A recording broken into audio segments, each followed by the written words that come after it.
Estamos en Ezequías. ¿Se recuerdan? Ayer hablamos de Ezequías. Hoy vamos a continuar hablando de Ezequías. Este será nuestro mensaje número 2 de Ezequías. Se recuerdan que hay dos pasajes en la Biblia que hablan de Ezequías. Bueno, hay más pasajes, pero en Reyes y en Crónicas. Tenemos en Segundo de Reyes desde el capítulo 18 y versículo 1 hasta el capítulo 20 y versículo 21. Y tenemos en Segundo de Crónicas del 29:1 hasta el 32:33. Y también tenemos a Ezequías en Mateo 1:9. Estamos estudiando a todos los reyes que Dios usó para que Cristo naciera aquí en la tierra. Ayer me ocupé y vamos a regresar de nuevo a Segundo de Reyes, por favor. Segundo de Reyes. Vamos a ver en Segundo de Reyes en el capítulo número 18, porque ayer leímos esa parte de los versículos 1 al 8 y los vamos a leer hoy de nuevo para concentrarnos en esta preciosa enseñanza. Dice la palabra del Señor en Segundo de Reyes 18 del 1 al 8. En el tercer año de Oseas, hijo de Ela, rey de Israel, comenzó a reinar Ezequías, hijo de Acaz, rey de Judá.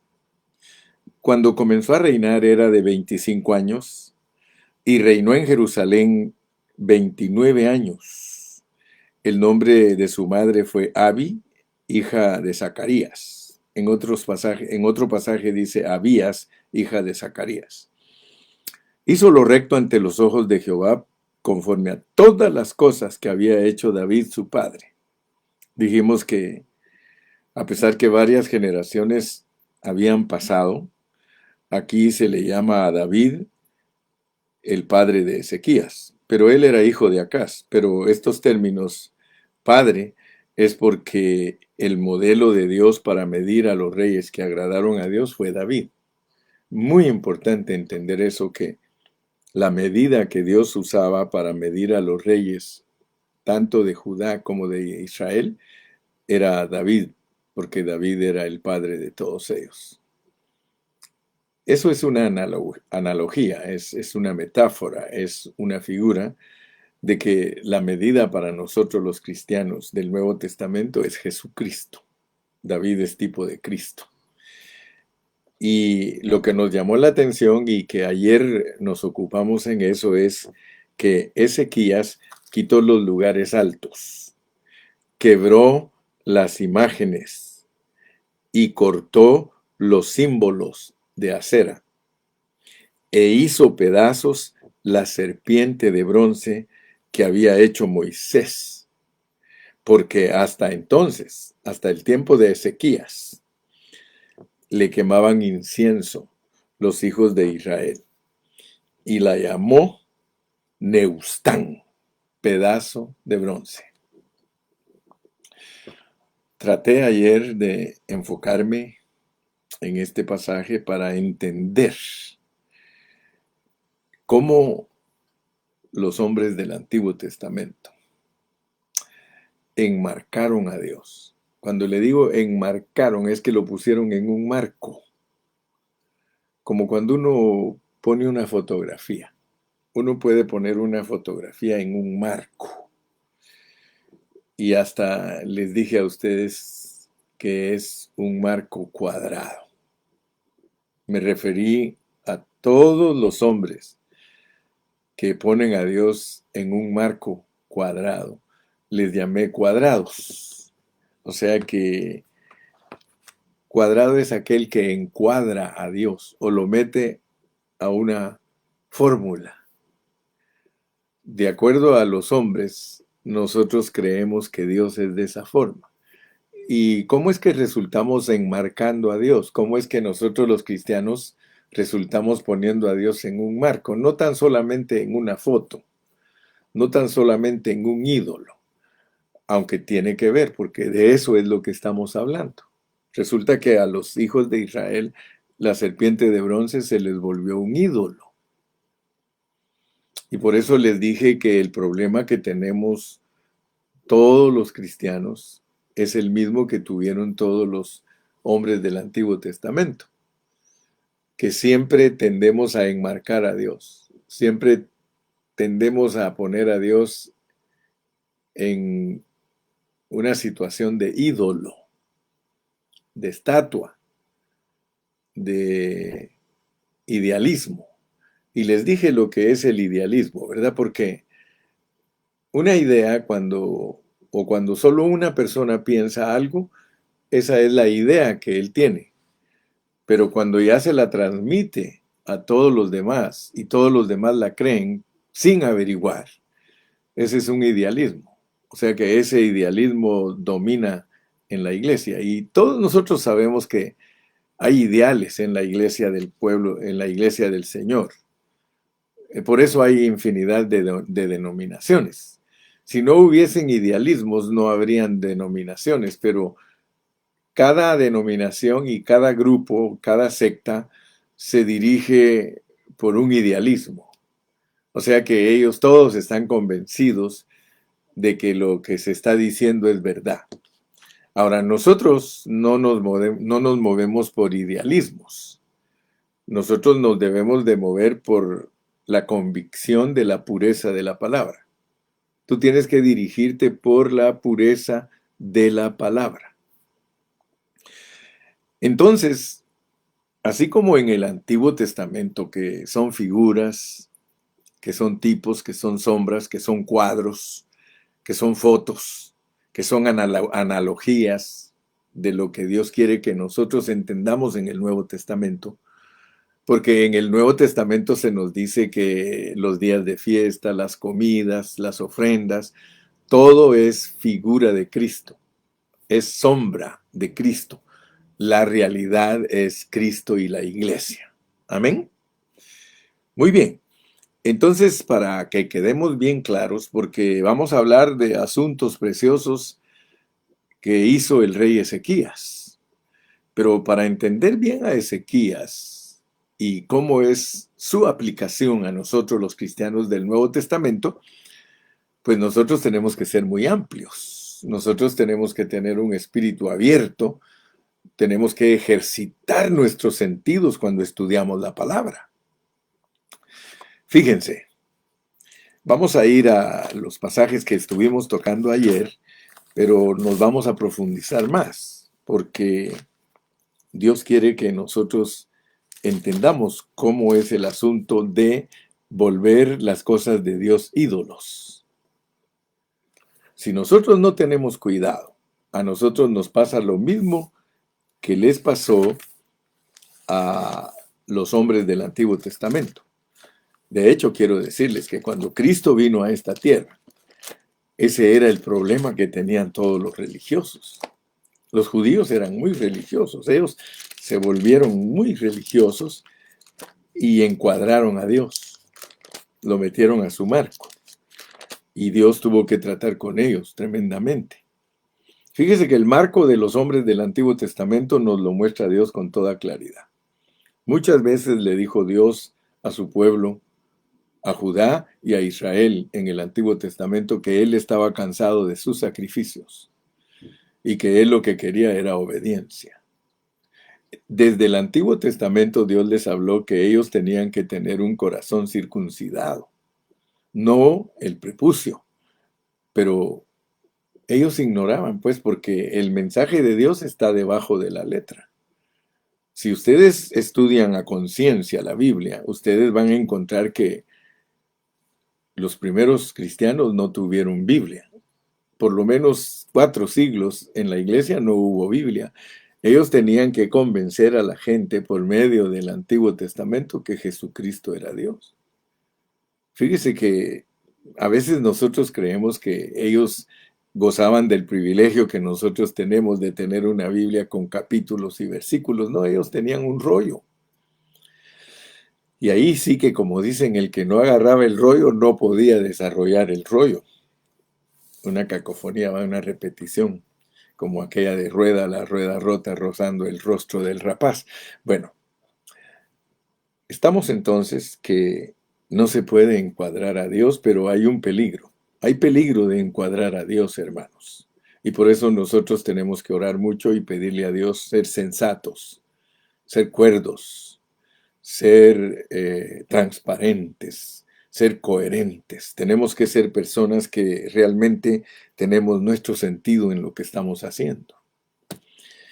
Yo quiero que usted me acompañe, por favor, en esta mañana al libro de los Hechos, porque así como los israelitas y los de Judá resultaron adorando la serpiente, porque la adoraban, porque quemarle incienso es adorarla, esa era la adoración de ellos, esa era la forma que ellos adoraban, quemando incienso, matando animales, sacrificando animales, haciendo los ritos de sangre, todo eso. Yo quiero que ustedes vean pues que así como Dios pone en el Antiguo Testamento a su pueblo a hacer cosas, pero que si ellos no tenían cuidado, esas cosas se volvían un ídolo, así también a nosotros.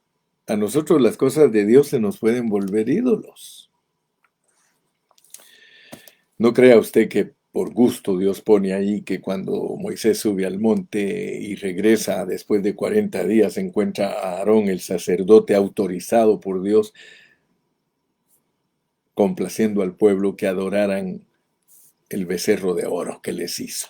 O sea que muy fácilmente nosotros volvemos las cosas de Dios ídolos. Entonces mi punto es ese en este momento. Hoy solo de eso les voy a hablar. Ya mañana nos vamos a ir metiendo más a Ezequías, ya que tenemos 4 capítulos en Segunda de Reyes y 4 capítulos en Segundo de Crónicas. Quiero que vaya conmigo al libro de los Hechos y vamos a ver un caso. Vamos a ver un caso y usted va a ser testigo mío delante de todo este público y de usted mismo que uno puede volver las cosas de Dios un ídolo o encuadrarlas o volverlas un sistema que a la larga nos hace perder. Dice en Hechos capítulo 1, en versículo 15 en adelante. Vamos a analizar a Pedro. Vamos a ver si Pedro no cayó en la trampa.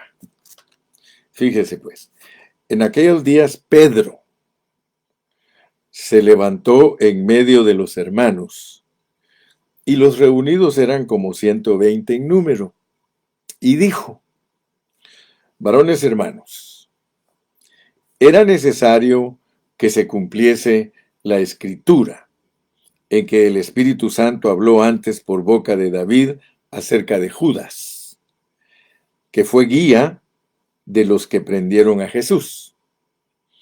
Y era contado con nosotros, y tenía parte en este ministerio. Este, pues, con el salario de su iniquidad, adquirió un campo, y cayendo de cabeza, se reventó por la mitad, y todas sus entrañas se derramaron. Y fue notorio a todos los habitantes de Jerusalén, de tal manera que aquel campo se llama en su propia lengua Aceldama, que quiere decir campo de sangre.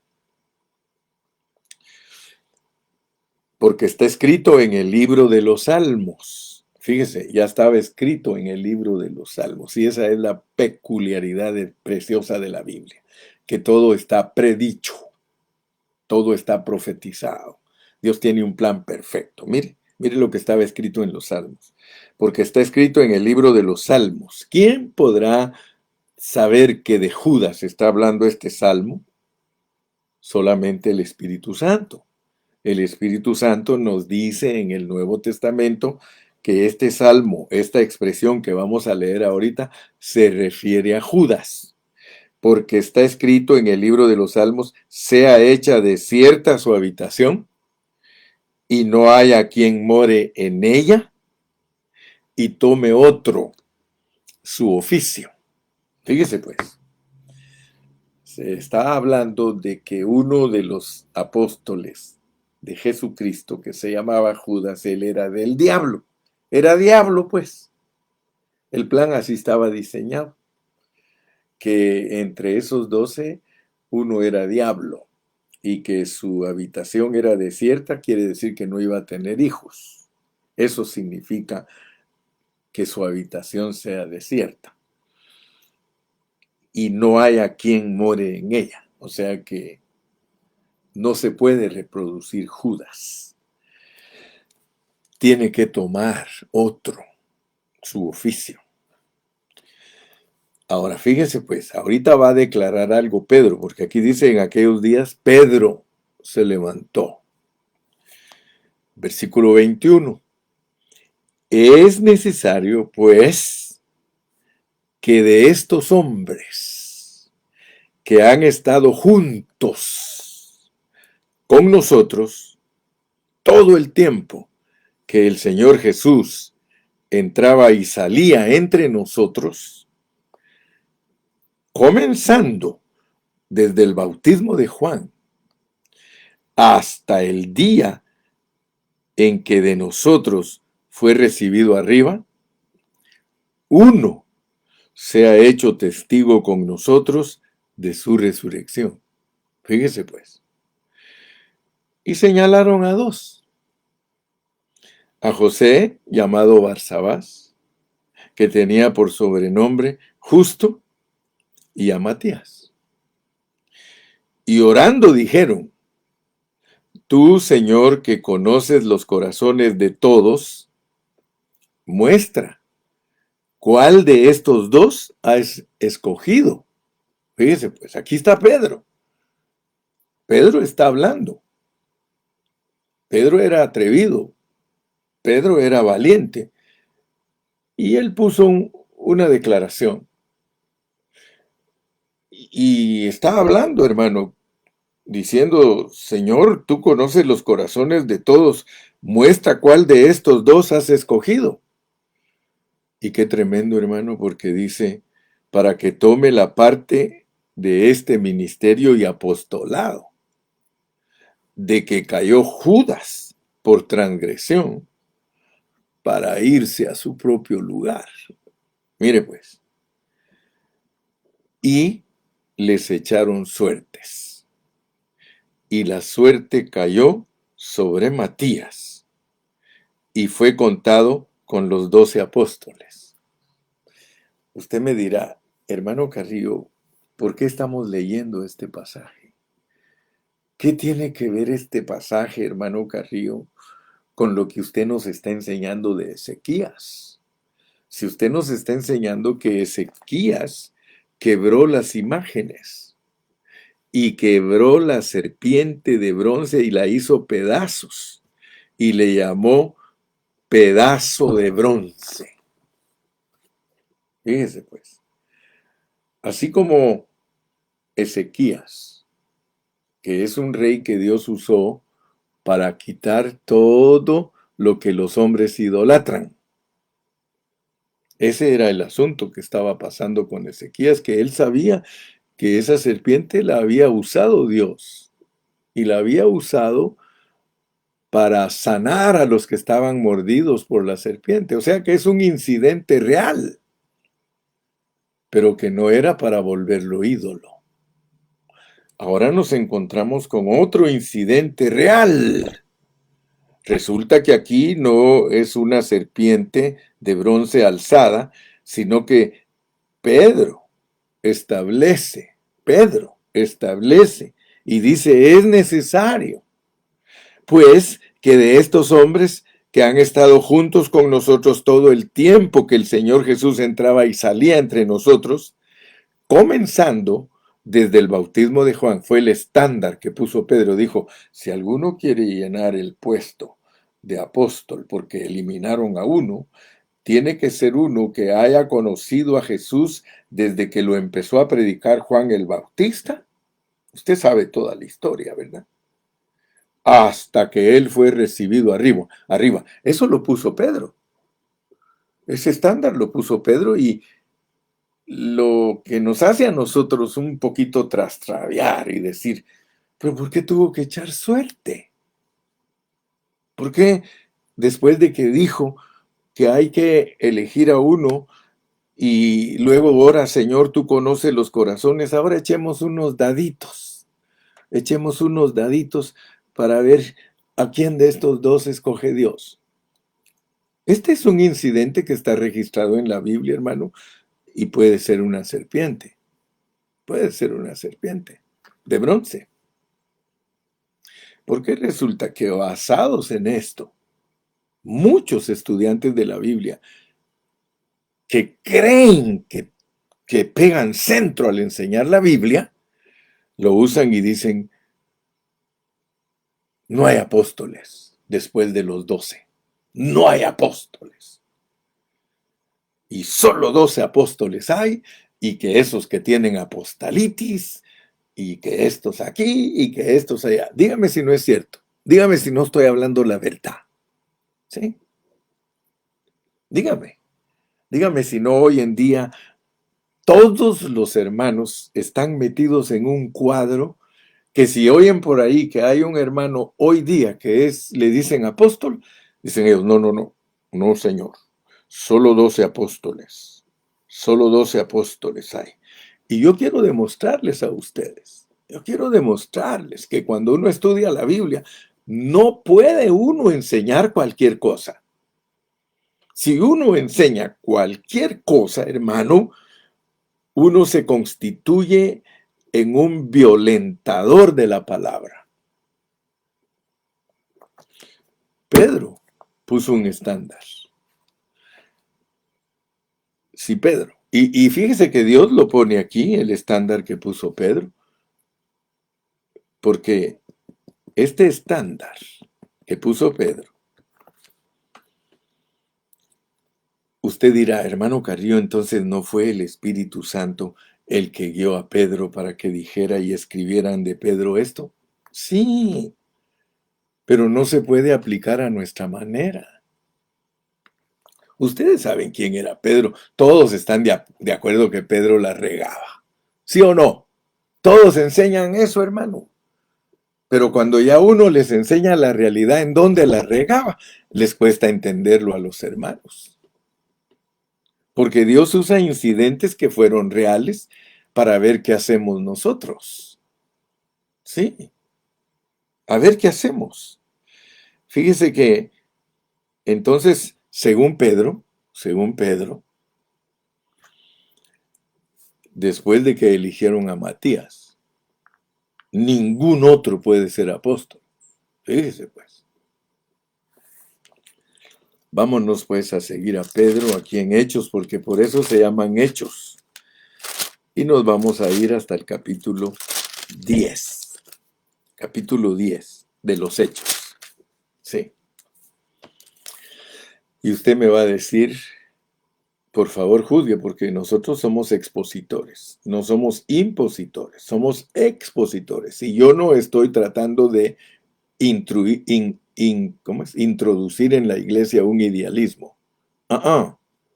Perdóneme, pero yo no soy una persona que está tratando de introducir a la iglesia idealismos. No, señor. Yo estoy aquí para enseñarte a ti la pureza de la palabra y que tú pongas atención para que la sepas usar. Procura con diligencia presentarte a Dios aprobado como obrero que no tienes de qué avergonzarte, que usas bien la palabra de verdad. Trazar es un término de ingeniería, de arquitectura. Trazarla bien, hermano. Hay que hacer bien los planos. Había en Cesarea, no vayas a decir como aquel hermano, había en Cesarea, dice. Había en Cesarea un hombre llamado Cornelio, era un militar, centurión de la compañía llamada la Italiana. Centurión era que estaban encargados de 100 oficiales del ejército o 100 soldados, yo no sé cómo quieras, pero averígualo. Pero ese hombre, a pesar que era militar, era piadoso y temeroso de Dios con toda su casa, y que hacía muchas limosnas al pueblo. Él siempre andaba ayudando a los pobres y oraba a Dios siempre, era un hombre de oración. Este vio claramente en una visión como a la hora 9 del día, que un ángel de Dios entraba donde él estaba y le decía a Cornelio. Él mirándole fijamente y atemorizado dijo, ¿qué es, Señor? Y le dijo, tus oraciones y tus limosnas han subido para memoria delante de Dios. Envía pues ahora hombres a Jope y haz venir a Simón, a Pedro, el que tiene por sobrenombre Pedro. Este posa en casa de cierto Simón Curtidor, que tiene su casa junto al mar. Él te dirá lo que es necesario que hagas. Ido el ángel que hablaba con Cornelio, éste llamó a 2 de sus criados y a un devoto soldado de los que le asistían, a los cuales envió a Jope después de haberles contado todo. Al día siguiente, mientras ellos iban por el camino y se acercaban a la ciudad, Pedro subió a la azotea para orar, cerca de la hora sexta, y tuvo gran hambre. Y quiso comer, pero mientras le preparaban algo le sobrevino un éxtasis. Y vio el cielo abierto y que descendía algo semejante a un gran lienzo, que atado de las 4 puntas era bajado a la tierra, en el cual había de todos los cuadrúpedos terrestres y reptiles y aves del cielo. Y le vino una voz, levántate, Pedro, mata y come. Entonces Pedro dijo, Señor, no, porque ninguna cosa común o inmunda he comido jamás. Fíjate pues, todos hablamos de que Pedro era atrevido y que contradecía y decía y deshacía, y aquí lo ves. Aquí lo ves. Él está argumentando con Dios y le dice, Señor, yo no voy a ir a eso porque ninguna cosa común o inmunda he comido jamás. Volvió la voz a él a la segunda vez, lo que Dios limpió no lo llames tú común. Esto se hizo 3 veces y aquel lienzo volvió a ser recogido en el cielo. Fíjese pues, Pedro puso el estándar para decir el apostolado es así, así, así. Ahora viene y dice, yo no voy a ir a los gentiles. Yo no creo en eso. Yo no creo que las cosas inmundas las va a tocar uno. Versículo 17, y mientras Pedro estaba perplejo dentro de sí sobre lo que significaría la visión que había visto, he aquí los hombres que habían sido enviados por Cornelio, los cuales preguntando por la casa de Simón llegaron a la puerta. Y llamando preguntaron si moraba allí un Simón que tenía por sobrenombre Pedro. Y mientras Pedro pensaba en la visión, le dijo el Espíritu. Fíjese que esto es tremendo. Cuando eligió a Matías, no le dijo el Espíritu, sino que él puso un estándar. Él dijo, el apóstol que tiene que llenar este puesto tiene que ser así, así, así. Y como Dios conoce los corazones de nosotros, echémonos unos daditos. En Guatemala le dicen chivo. Echémonos una manita de chivito para ver a quién escoge Dios. Pero mientras, ahora aquí en este pasaje, mientras él pensaba, el Espíritu le dijo, he aquí 3 hombres te buscan. Mira cuando es uno dirigido por el Espíritu. Levántate pues y desciende y no dudes de ir con ellos porque yo los he enviado. Entonces Pedro, descendiendo a donde estaban los hombres que fueron enviados por Cornelio, les dijo, he aquí yo soy el que buscáis, ¿cuál es la causa por la que habéis venido? Ellos le dijeron, Cornelio el centurión, varón justo y temeroso de Dios y que tiene buen testimonio en toda la nación de los judíos, ha recibido instrucciones de un ángel, de un santo ángel, de hacerte venir a su casa para oír tus palabras. Entonces, haciéndoles entrar, los hospedó, y al día siguiente, levantándose, se fue con ellos, y le acompañaron algunos de los hermanos de Jope. Quiero que ustedes vean este panorama. Era un funcionario del ejército romano y Pedro tenía que hacer caso, porque si no, si no lo metían preso. Entonces Dios produjo toda esta circunstancia porque Pedro, como él la regaba siempre, él lo que quería era no ir. Dijo, no, no, no, no, no, Señor. Yo no voy a ir a meterme a la casa de un inmundo. Yo no voy a participar de meterme a la casa de ese inmundo. No, no, no. No quiero ir. Al otro día, verso 24, entraron en Cesarea y Cornelio los estaba esperando, habiendo convocado a sus parientes y amigos más íntimos. Cuando Pedro entró, salió Cornelio a recibirle y postrando a sus pies adoró.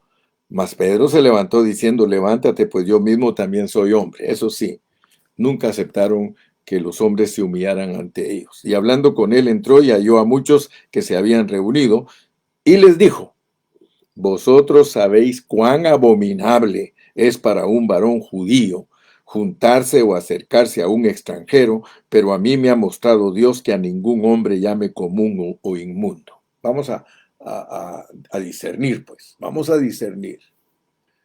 Como Dios ya sabía cómo actuaba Pedro, que él era bien arrebatadico, el pobre.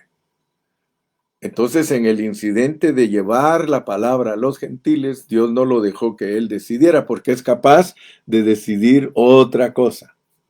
¿Cuál era la decisión de él? Yo no voy, yo no voy. Por favor, no cuenten conmigo. ¿Saben contar? No cuenten conmigo. Soy judío de hueso colorado. Yo he enmarcado a Cristo. Para mí, Cristo es cuadrado.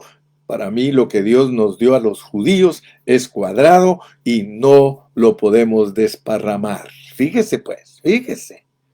Porque esto le pasa, esto que le pasaba a Pedro, le pasa a muchos pastores. Muchos pastores tienen encuadrado el mandamiento de Dios. Prueba de ello es que hasta los errores de Pedro los quieren practicar. Pablo los corrige a los corintios, ellos quieren practicar lo que hacían los corintios. Tengan cuidado, pastores. Tengan cuidado porque nosotros sin querer podemos ser movidos por idealismos. No te muevas por idealismo, mi querido pastor, mi querido hermano. No te muevas por idealismo. Que no te controlen a ti los ideales de los hombres. No, Señor. Que nos controle el Espíritu Santo. Y cuando es el Espíritu, Él te va a hablar. Aquí le tuvo que hablar el Espíritu. Fíjese pues. Versículo 29. Por lo cual al ser llamado vine sin replicar. Fíjese que cuando el Espíritu Santo lo llama a uno, uno va sin replicar. Así que pregunto, ¿por qué causa me habéis hecho venir? Por lo menos ya ahora que estaba siendo guiado por el Espíritu, se le mira en una buena posición. Entonces Cornelio dijo, hace 4 días que a esta hora yo estaba en ayunas, y a la hora 9, mientras oraba en mi casa, vi que se puso delante de mí un varón con vestido resplandeciente. Y dijo Cornelio, tu oración ha sido oída y tus limosnas han sido recordadas delante de Dios. Envía pues a Jope y haz venir a Simón, el que tiene por sobrenombre Pedro, el cual mora en casa de Simón, un curtidor, junto al mar, y cuando llegue él te hablará. Así que luego envié por ti y tú has hecho bien en venir. Ahora pues todos nosotros estamos aquí en la presencia de Dios para oír todo lo que Dios te ha mandado. Gloria a Dios. Aquí empieza pues. Ahora yo quiero que usted vea que Pedro también le predicó a los gentiles. Pedro tenía que agarrar la onda de predicarle a los gentiles, pero Pedro era un poquito distraído, un poquito descuidado y no entendía bien con claridad lo que Dios estaba haciendo, porque Dios estaba llamando a los que él se había propuesto llamar del pueblo de Israel. Pero por el otro lado tenía la declaración, empero recibiréis poder cuando haya venido sobre vosotros el Espíritu Santo. y me seréis testigo. Fíjese que Pedro, cuando fue el día de Pentecostés, ahí estaba él, hermano. Y él tuvo que haber oído lo que Dios dijo: empero recibiréis poder cuando haya venido sobre vosotros el Espíritu Santo, y me seréis testigos en Jerusalén, en Samaria, en Judea y hasta lo último de la tierra. Lo que pasa es que cuando Dios le habla a uno, si uno no pone atención, uno quiere actuar siempre en el marco encuadrado que uno tiene a Dios. Él estaba en un marco, hermano. Así como la serpiente de bronce la volvieron un ídolo para quemarle incienso y se las tuvo que quebrar Ezequías, así estoy yo aquí delante de ti quebrándote los ídolos que tienes de la palabra de Dios. No debemos tener ídolos de la palabra de Dios, hermano. Nosotros no honramos. Oiga bien, nosotros no honramos los hechos. Nosotros honramos al que hace los hechos. Por eso tenga cuidado, porque dice Pablo que muchas veces uno le da la honra a la criatura en vez de darle la honra al Creador. Fíjese que dice el versículo 34. Entonces Pedro, abriendo la boca, dijo: en verdad comprendo que Dios no hace acepción de personas. Fíjese lo que Dios, por medio de su Espíritu Santo, le estaba mostrando a Pedro. Sino que en toda nación se agrada del que le teme y hace justicia. Dios envió mensaje a los hijos de Israel anunciando el evangelio de la paz por medio de Jesucristo. Este es Señor de todos. Vosotros sabéis lo que se divulgó por toda Judea, comenzando desde Galilea, después del bautismo que predicó Juan. Cómo Dios ungió con el Espíritu Santo y con poder a Jesús de Nazaret, y cómo éste anduvo haciendo bienes y sanando a todos los oprimidos por el diablo, porque Dios estaba con él. Y nosotros somos testigos de todas estas cosas que Jesús hizo en la tierra de Judea y en Jerusalén, a quien mataron colgándole en un madero. A este levantó Dios al tercer día e hizo que se manifestase, no a todo el pueblo, sino a los testigos que Dios había ordenado de antemano. Solo a los que están escogidos y predestinados, a esos son los que Dios les envió el mensaje. A nosotros que comimos y bebimos con él después que resucitó de los muertos. Y nos mandó que predicásemos al pueblo y testificásemos que él es el que Dios ha puesto por juez de vivos y muertos. De este dan testimonio todos los profetas, que todos los que en él creyeren recibirán perdón de pecados por su nombre. Gloria a Dios. Mientras aún hablaba Pedro estas palabras, el Espíritu Santo cayó sobre todos los que oían el discurso. Y los fieles de la circuncisión que habían venido con Pedro se quedaron atónitos de que también sobre los gentiles se derramase el don del Espíritu Santo. Se da cuenta que ellos se quedaban atónitos, ellos se quedaban sorprendidos porque ellos habían enmarcado a Dios y creían que solo a los judíos, como hacen hoy. Mire, muchos pobrecitos, hermano, pobrecitos los mesiánicos, porque ellos están igual que los judíos, hermano, enmarcaron a Dios en la ley. Enmarcaron a Dios en la ley, hermano, y por eso ellos tan devotos dicen: es que el que no guarda la ley, el que no se circuncida, el que no guarda las fiestas, fíjese qué cuadrados son. Enmarcaron a Dios en ese cuadro, y ese cuadro no los deja salir de conceptos idealistas.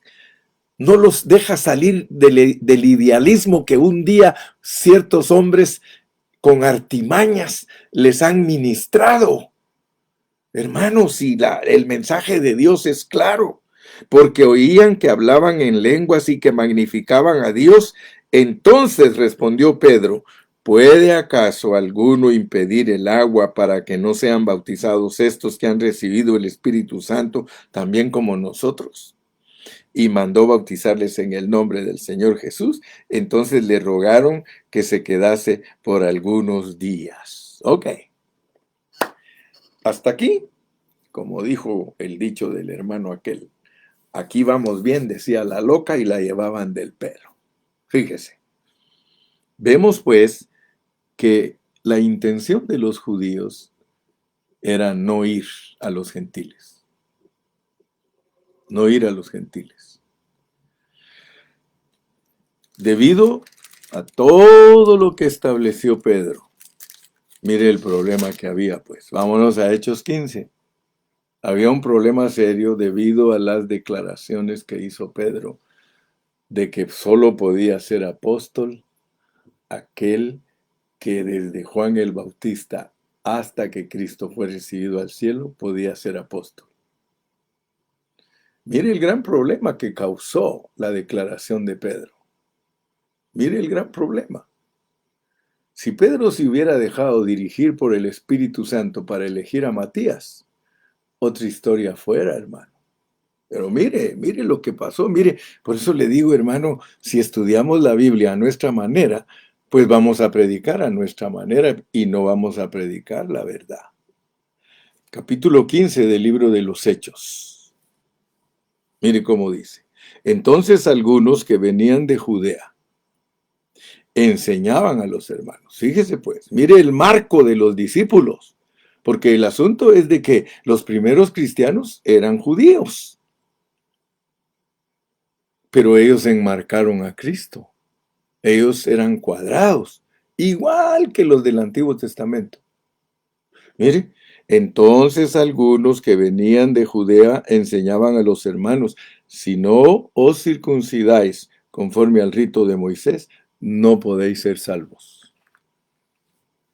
Fíjese pues, como Pablo y Bernabé tuviesen una discusión y contienda no pequeña con ellos, se dispuso que subiesen Pablo y Bernabé a Jerusalén.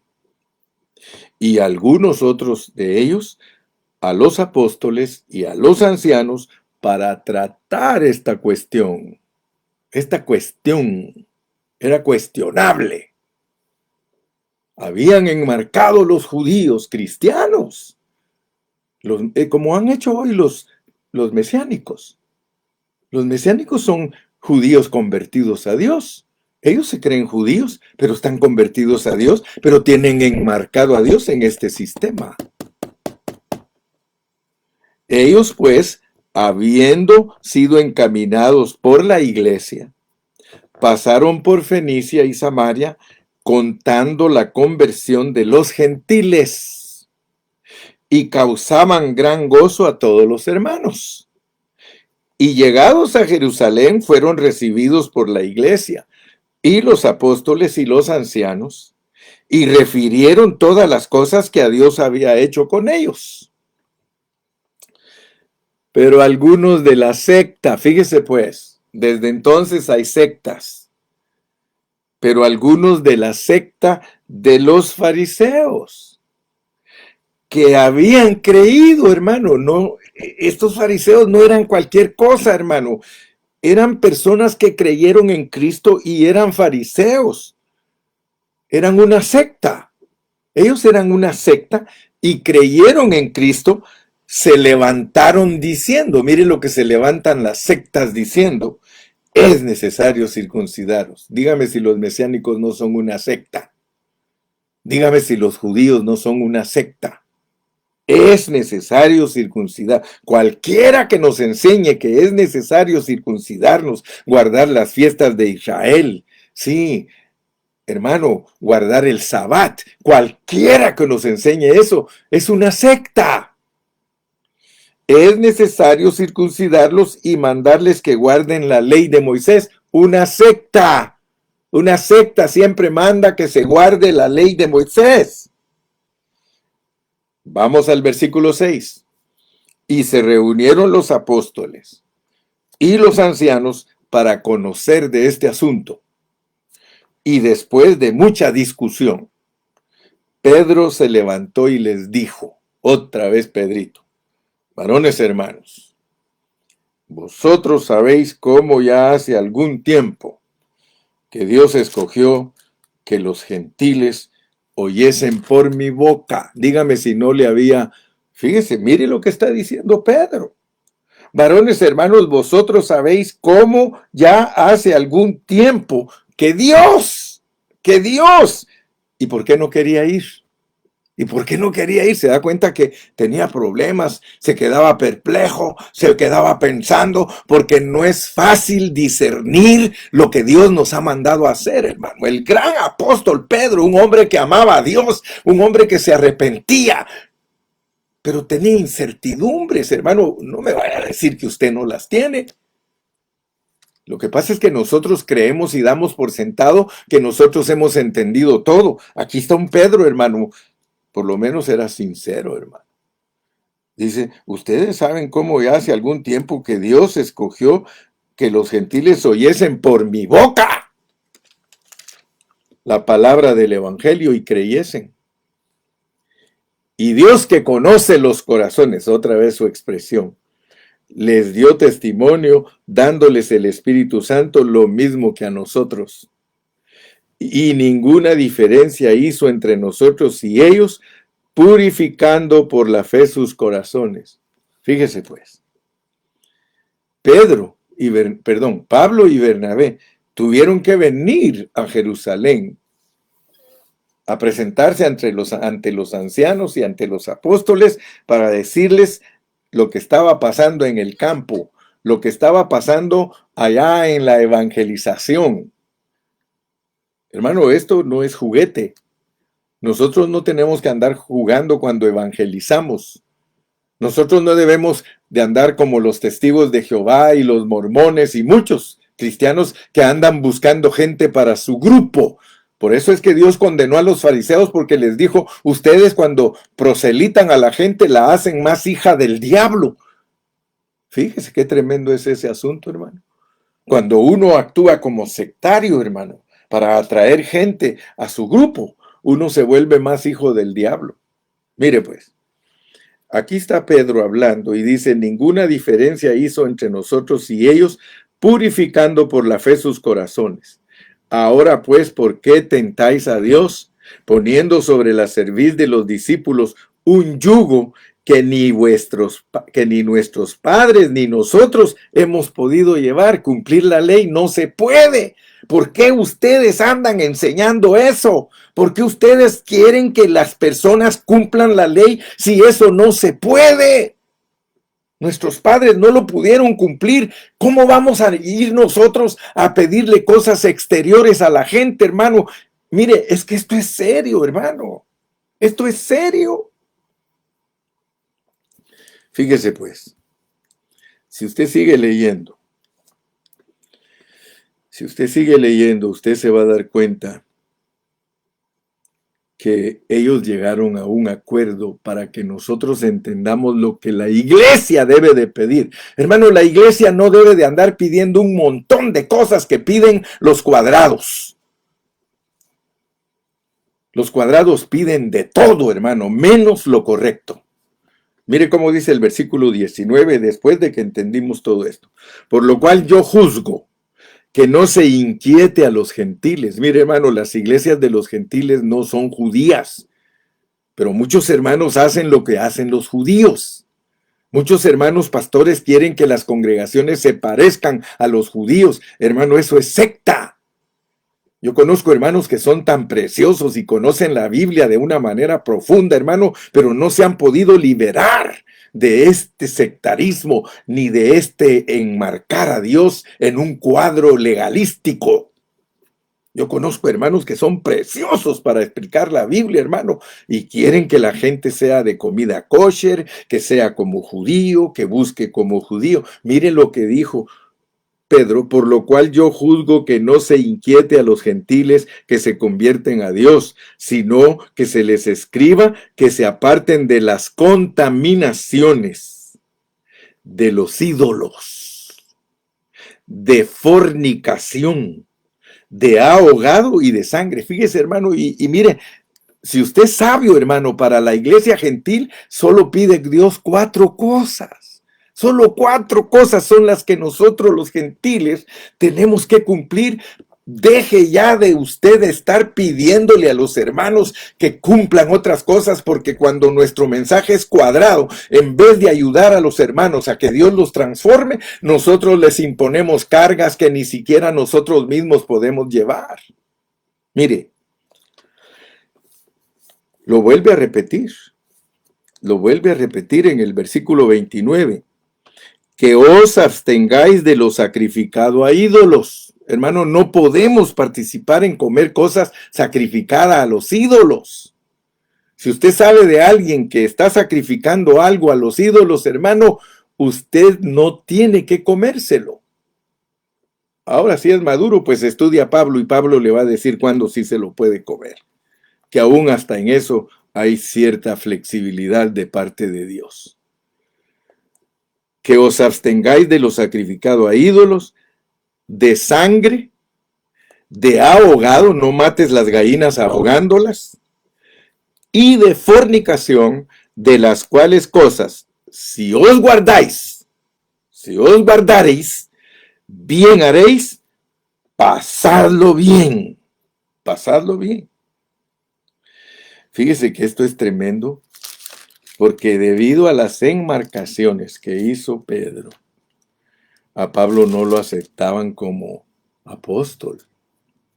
Pablo tuvo mucho obstáculo para ser aceptado como apóstol. Todos se oponían a él. Él tuvo dificultad para entrarle a las iglesias, hermano. Si usted estudia las epístolas de Pablo, a cada iglesia él llegó a corregirla porque, hermano, estaban mal esos hermanos. Se encuadraban, se metían en cuadros, y la iglesia hoy día es igual, hermano. Yo no sé en qué cuadro te metiste tú, en qué margen estás. Yo no sé, hermano, pero tú tienes que orar y pedirle a Dios y no dejarte, hermano, enmarcarte en cuadros legalísticos. Hermano, cuánto pastor insistiendo en que use velo, insistiendo que el bautismo sea en cierta manera, insistiendo que el bautismo sea en el nombre de Jesús únicamente y que no sea en el nombre del Padre, del Hijo y del Espíritu, cuando Jesús es el Padre, el Hijo y el Espíritu, y decir que yo te bautizo en el nombre del Padre, del Hijo y del Espíritu es bautizarlos en el nombre de Jesús, hermano. ¿Para qué estar peleando en eso, hermanos? Si esos son marcos donde el diablo te ha metido para que estés allí estorbado y que no hagas la voluntad de Dios y le estorbes a Dios en el crecimiento de la gente, porque cuando uno no está en esos marcos, hermano, uno predica la palabra con pureza y en vez de tratar uno de cambiar a las personas externamente, uno les ministra la palabra que los cambia internamente y los hace verdaderos creyentes delante de Dios, hermano. Oh Señor Jesús, mire lo que dice Hechos 18, versículo 6. Pero oponiéndose y blasfemando estos, les dijo sacudiendo los vestidos: vuestra sangre sea sobre vuestra propia cabeza, yo limpio, desde ahora me iré a los gentiles. El apóstol Pablo, hermano, Dios lo escogió para llenar el lugar de Matías. Si tú lees en la Nueva Jerusalén, dice que los cimientos de la Nueva Jerusalén son los 12 apóstoles. Y no me vayas a decir a mí que Pablo no va a tener parte en el apostolado. Si él, cada epístola, yo, Pablo, apóstol de Jesucristo, no por hombres, no me puso Pedro. A mí no me puso Pedro, disculpen, a mí me puso Dios. ¿Por qué crees que hay más apóstoles aparte de los 12? Porque hay apóstoles que los pone Dios, hermano. Ningún hombre los pone, hermano. Por eso la gente no entiende, porque muchos creen que para ser apóstol hay que ser ordenado por la Iglesia Católica, hay que ser ordenado por los bautistas, hay que ser ordenado por los mormones, hay que ser ordenado por los testigos de Jehová para decir que soy apóstol, porque ellos tienen apóstoles. Ellos tienen apóstoles, hermano. Pero para ser un apóstol del Señor, no tiene que ser nombrado por hombre. El Espíritu Santo. Por eso yo respeto a aquel pastor que me enseñó a mí en Guatemala y me dijo: lo que no saben muchos es que hay apóstoles del Espíritu Santo. escogidos por el Espíritu Santo, hermano. Y por eso Pablo le dijo, si para otros no soy apóstol, para vosotros lo soy. Porque a mí me puso Dios. Yo no soy apóstol por voluntad de hombre, soy apóstol por voluntad de Dios, porque Él me puso. Hermano, hay muchos hermanos que Dios los ha puesto. Y el buen árbol se conoce por su fruto, hermano, por su fruto. Así que si Dios nos da vida, mañana seguimos. Ezequías fue un rey tremendo, hermano. Mañana vamos a ver que Dios no nos quiere metidos en esos marcos, en esos cuadros legalísticos. Dios lo que quiere es que nosotros seamos cristianos con la libertad del Espíritu Santo, guardando esas 4 cosas. No a los ídolos, no a la sangre, no al ahogado, no a la fornicación. Hermano, con solo que la iglesia no fornique, ya tiene 25% ganado de galardón delante de Dios. Despídete, despídete, mi hermano. Te doy unos segunditos para que te despidas. Que Dios te bendiga y te guarde.